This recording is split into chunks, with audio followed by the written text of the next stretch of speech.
fantastic turnout. Thank you all so much for coming. Thank you to Carl Deach and all the organising team. And do you know what? I don't care what your political persuasion is, because today we are all united together in one aim. And our aim is to save our A&E at HRI. For me, it's personal. I live here. I live down the road in Honley, and my mum and dad live in Homebridge at the top of the valley. I fear for them and all their neighbours if they need an ambulance visit to A&E. Have you tried to get to Halifax at rush hour? It will be an absolute nightmare. Lives will be put at risk. We've all come together today to send out one clear message. And in 2 weeks' time, the consultation will start. And I need all of you and the 60,000 people who have repeated and signed the petition to bombard the clinical commissioning group during the 14-week consultation with clear reasons why we need to keep our A&E. I am working with all MPs of all parties in Parliament, and we are all working together. Purely because of the closure of the A&E. It's something that the town doesn't need. We do need the A&E. It's the biggest town in England, possibly in Europe, and to close such a facility for so many people is a bit of a tragedy. And also, Dewsbury's A&E is due to shut in September. That means the whole of Kirklees is not going to have an A&E department. And Kirklees is absolutely huge. The town need to get behind each other because it's too late once it's done. We all need to get it done now. People need to have a voice and use it. You can see the numbers today, the people that are here. It's only just the early start for the march. We'd like to think that a lot more people are going to come down a little bit later on. I'm afraid if the apathy sets in, we could lose a very important piece of history. We need more people to sign the online petition. Unless it gets to 100,000, they're not even going to look at it. You guys are absolutely phenomenal. You all want to give yourselves a massive pat on the back.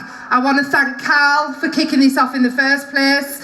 I want to thank the Examiner for their coverage. But most of all, thank you to the people who've been out there collecting signatures, getting the Hands of HRI put onto public buildings, and having the sweatshirts and the t-shirts printed. You're absolutely amazing. This is one of the best campaigns I've ever seen. And like Jason, I'm not here today to do politics, although I will give 50 quid to the campaign fund if he manages to get the Prime Minister to hold up a Hands Off HRI sign. So, bit of a challenge to you there, Jason. Or Jeremy Hunt. Or Jeremy Hunt, yeah. 100 quid if he gets them both to do it. I worked in the NHS for 13 years immediately before becoming an MP. So I know exactly what's on the line here. And we have an opportunity, and I agree that we can do this if we all stick together, and that's exactly why Barry, Shaman, myself and Jason, we're all working on a cross-party basis, and we're doing everything we can in Parliament. Be rest assured, if it can be done, we're doing it. We're applying for debates, we're bringing it up wherever we can in questions in the House of Commons, and we're constantly haranguing the Prime Minister and others. We've managed to get a meeting with Jeremy Hunt, although allegedly he doesn't work Saturdays. So, you know, we're on that and we're working really, really hard. And at the minute, I just think it's not fit for purpose. I just think that they need to make it better or close it down. At the minute, it's just not fit for purpose. I don't think so. I think that they've already made their mind up. They're going to close it anyway, so... I know it's sad, but... I'm really pleased with it. There's more people than I thought there were going to be. So yeah, it's good. Why? Because it's our hospital and it's our HRI and it's our accident and emergency. We pay for it and we can't not have it. We need an A&E. Well, patients then would have to either try to get to Calderdale on Ellen Bypass, which is impossible at rush hour, or Dewsbury again is downgrading their A&E, so that leaves Barnsley or Wakefield, which it's and the population of Huddersfield, it's unacceptable.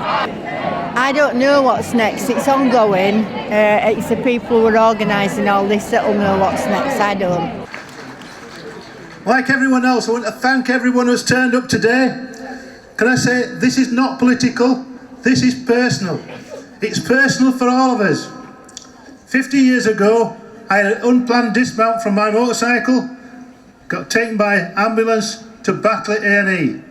The week before Christmas, I had another unplanned dismount from my motorcycle and were taken by ambulance to the LGI. We need ambulance services, we need an NHS, it's our NHS and we have to defend it. It's no good attacking the local people though who are making decisions. The decision will be taken in London by the Secretary of State. Those are the ones who run our NHS. And can I say that I am not joining any campaign to move the casualty department from Halifax to Huddersfield. We should be defending the casualty department in Halifax. We should be defending the casualty in Pontefract, in Dewsbury, in Huddersfield. We are defending the NHS throughout the country. We are not looking to beggar our neighbours. We want an NHS for the entire country, everywhere. And we depend on an NHS service. We depend on that first responder who turns up with the ambulance. We trust them to take them to the best place for us. We trust our staff to make the decisions for us, but they need our backing, they need equipment, and we need somewhere local for everyone to go for when we feel we need some help. So please, sign the petitions, keep on the campaign, but remember, it's not just about the A&E, it's about our NHS in total. We have got to save all our NHS, every part of it, and we've got to make every part of it work. And remember, the Council Scrutiny Commission have got the right to study this proposal and the right to send it to the Secretary of State for decision. I hope our joint scrutiny will make the right decision. I am sure they are when they look at the evidence, and they will send it to the Secretary of State for him to make the decision on these proposals. But we need a properly funded NHS, and we have got to keep the fight up, not just for this, but in total to continue the provision that we all need. Because as it currently is, it's not as up to the standard that it should be, and they should just really close it. If anything, I don't think it will achieve much, because I think they've made their mind up about whether they're going to close it or not. I don't think anything's going to change that, because I've had personal experience with the A&E, and the service there was just not up to standard that it should be. Well, because they're just taking away our basic rights. That my father fought in the Second World War to have the right of NHS in Huddersfield. It's brought us all together. The injustice. It's the sheer injustice of what's happening to ordinary people. I think this is just the beginning, and hopefully we'll all work together to stop this terrible injustice. I think it's gone very well. There's been a great deal of people. The support, good attendance, very good attendance. Yeah, the support's been absolutely amazing. And it shows how important it is to people. It's showing unity in the community for keeping the accident and emergency departments open throughout the NHS, not just necessarily in Huddersfield. It's something that we can't lose, because once it's gone, we'll never get it back.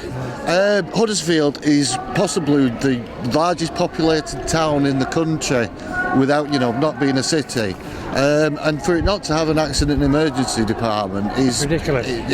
Ridiculous. I think more events like this need to go ahead, more events on social media, but we also need to get at the government, central government, not necessarily the local government, because local government's in support of us, but it's central government, it's Jeremy Hunt, it's the Health Secretary that we need to bombard.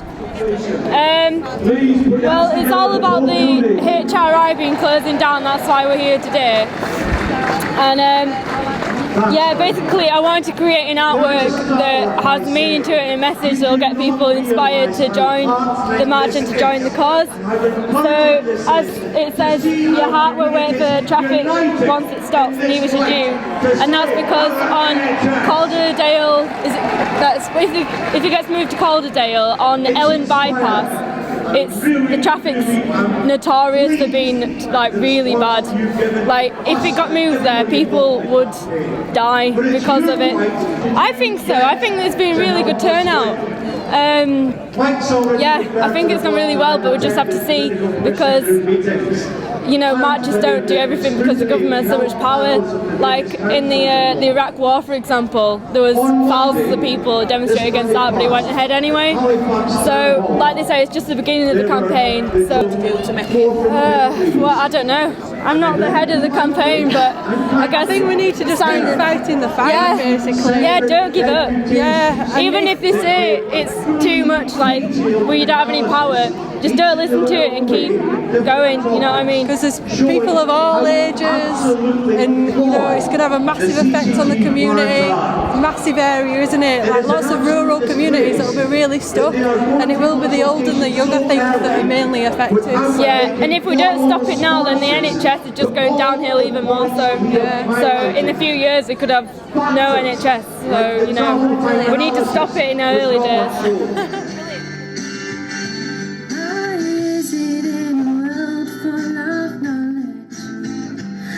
Too many people are truly wise, making these decisions that will risk thousands of lives. In a town as big as Huddersfield, we need our A&E. Let's unite and stand as one and fight to keep open our A&E. A long wait, a long journey to get the treatment that we need.